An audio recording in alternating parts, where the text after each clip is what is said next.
Assalamu alaikum and good morning, students. I hope all of you are doing well. It's biology for class 10, and our topic is going on how do organisms reproduce.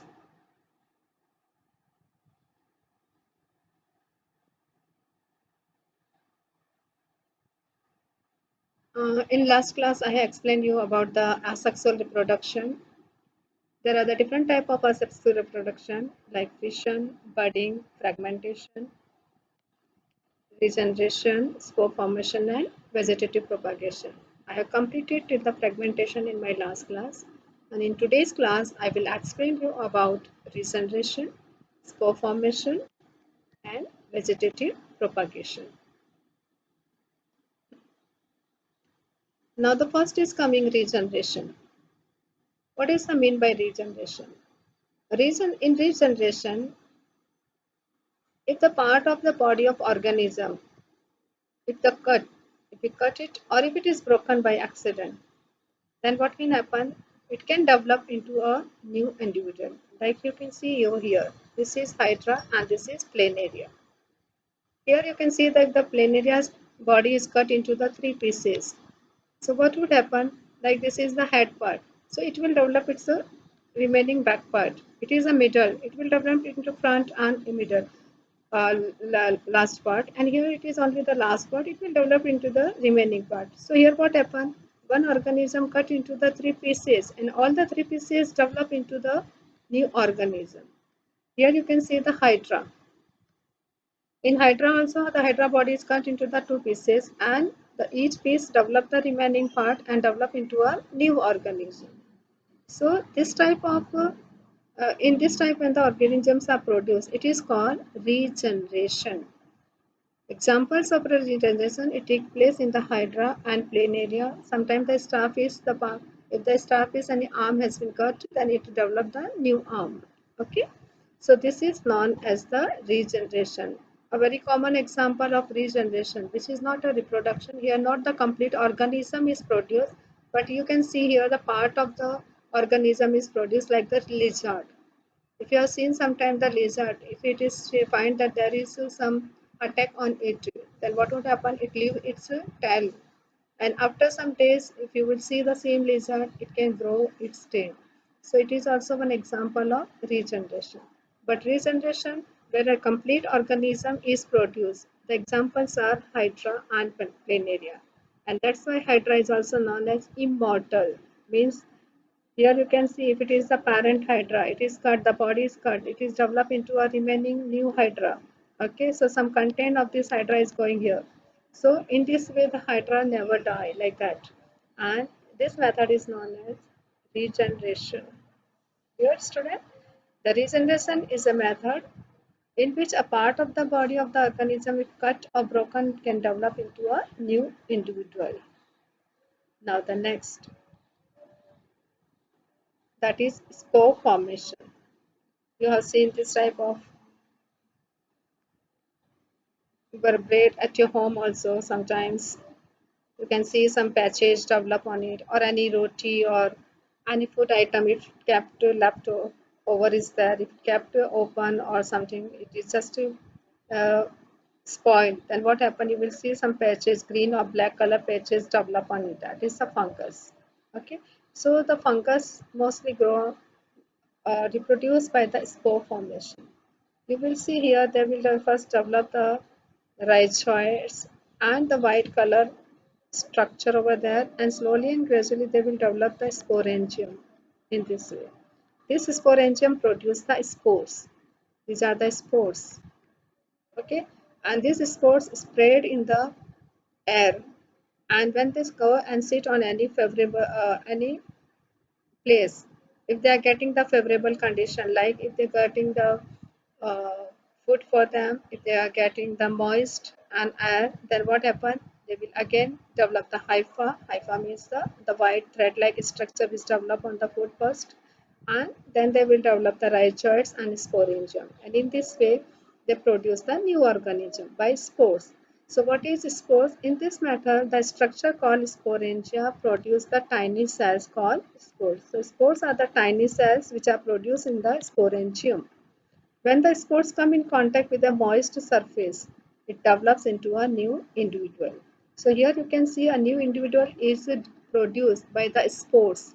So this type of reproduction is called spore, reproduction by spore formation. What are spores? Spores are the tiny cells which are produced in the sporangium. The examples are Rhizopus, Mucor, Penicillium, etc. Clear, students? Now the next, that is vegetative propagation. First, I want to clear you that in the plant there are the two parts are there, reproductive parts and vegetative parts. Vegetative parts are the root, stem and leaves, and reproductive parts are the flower. If most of the parts reproduced by the flowers, okay, but some plants are reproduced by their vegetative parts. Vegetative parts means like root, stem and leaf, and this type of reproduction is called vegetative propagation, reproduction by vegetative propagation. So in this method, the new plants are produced from the vegetative parts of the plant, like root, stem or leaf. Okay, so when a new plant is produced by the vegetative parts of the plant from the root, stem or leaf, then it is known as vegetative propagation. Example, from roots like the dahlia and sweet potato. Okay, sweet potato is a root and it developed from another means from the root a new plant is growing, from the stem like the potato or ginger, from the leaf like the bryophyllum. And the plants which are producing by the vegetative propagation, they produce the flowers and fruits earlier than those who produce from the seeds. Very simple it is. Actually, when the if you are germinating a seed, it take a time then for the seed germination, then the different parts are growing, and out of that, instead of germinating from the seeds, if you are taking a part of the plant and that part of the plant grow into a new plant, so obviously it will take the lesser time. So an advantage of the vegetative propagation is that it takes the less time and the germination of the seed. And second thing, it is helpful for the propagation of the plant which do not produce the seed. The plants which are not able to produce their seed, they also produce the new plant by the vegetative propagation, like the rose, jasmine, banana, etc. Okay. So what is vegetative propagation? When the new plants are produced by the vegetative part of the plant, it is called vegetative propagation. An advantage of vegetative propagation, that to develop the flowers and fruit, the means the plant produce the flowers and fruit earlier than the plants produce from the seed. And second thing, it is helpful for the propagation of those plants which are not able to produce their seeds. You can see here some images of the vegetative propagation. This is the bryophyllum leaf. You can hear at the notches there are some birds first develop. Okay, and these birds then start developing the adventitious roots, and each then this can grow into a new plant. So here this is the example of the vegetative propagation by the leaf. It is a bryophyllum. You can see this is potato, and on potato you have seen on the eyes of potato, and then some birds are developing on it. This each bird can be developed into a new plant if we bury them into the under the soil. And this is the vegetative propagation by the root. So examples are vegetative propagation by the leaf, vegetative propagation by the stem, and vegetative propagation by the root. Now next,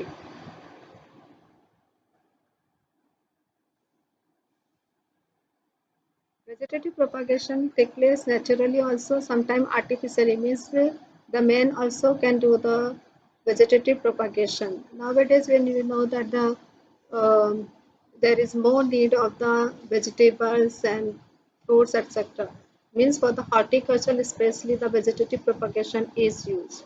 There are the different method of artificial vegetative propagation like cutting, grafting, layering, tissue culture, etc. The first one is that is cutting. In cutting by name it is clear. But a plant cutting is a piece of a plant that is used in horticulture. Horticulture means to grow the vegetables, etc. Horticulture is a method to grow the vegetable used in horticulture of vegetable and fruit for vegetative propagation. A plant cutting means a part of the stem or root is a piece of a plant that is used for in horticulture for the vegetative propagation. There can be a piece of the stem or root can be there. Okay, so you can see over here a piece of the stem has been cut here, and then it is grown in buried under the soil, and after some days what would happen, it will grow its root and it will develop into a new plant. Okay, so if the conditions are suitable, the plant piece will begin to grow. So this is a method of artificial vegetative propagation. Now second is coming, that is layering. uh, Layering, most of time it is take place in the plants which are having the lower branches. Okay, the lower branches like the plants like the jasmine, like the raspberry, strawberry, etc. So the lower branches can be selected, and then it is buried under the soil. A part of the branch is buried under the soil. After some days, what would happen? It will grow the adventitious roots. When it grows the adventitious roots, it can be detached from the main plant, and then it will grow into a new plant. So, layering is a form of root cuttings where adventitious roots are produced while the stem is still attached to the mother plant. Here, for some days, this is the mother plant. Some days it will attach to the mother plant. When the roots will grow, then afterwards it can be detached, and in this way, a new plant will be grown. So, this is known as layering. Understood, student? And the examples are like raspberry. The fruits, flowers can be so easily we can develop one thing. Where the good quality fruits are there, we can easily grow the same type of fruits instead of growing from the seed. It is will be easy for it. Okay, and here the raspberry and strawberry reproduce naturally from the layering, but this method can be applied artificially also. Understood, students? Now the next method, that is called grafting. Grafting is also a technique where the plant is grown by the artificial propagation. Here the two plants can be attached. We are taking the two plants. One plant with the root. It is already attached to the ground. And if you want to grow, like there are the two plants are there. Okay. And one plant there are the very good quality fruit are coming. So that good quality fruits, some part we can cut and we can graft it on the plant which are not producing the good quality fruits. So what would happen here? Like it is a plant which is not producing the good quality fruit, but it has the roots. On this plant, we are attaching a part of the plant which is producing a good quality plant, and we will make a groove and we'll attach it, tie it properly. It will take some time to attach both of them. The upper part is known as scion and the down part is known as stalk. Okay, so here the scion one part is grafted on the another part, and that's why its method is known as grafting. Here, what were the benefit is there? This plant was not growing the better quality fruits, and this is growing the better. Now, on the same plant, we can get the better quality fruits. Understood, student? So, grafting is a horticulture technique used to join parts from two or more plants so that they appear to grow as a single plant. The upper part is known as scion, and the down part is known as root stock. Clear, student? This method is used in the horticulture to grow the better quality fruits and flowers. Now the next is that is tissue culture. Tissue culture. It is in the what we can say like in the laboratory. In a particular environment, the tissues are grown. We can take any plant and from that plant we can get some cells. Okay, and that cells we are allowing them to grow into the factorities in the laboratory in a medium where they can develop. After some days you will see here, you can see over the patches of the tissues developed here.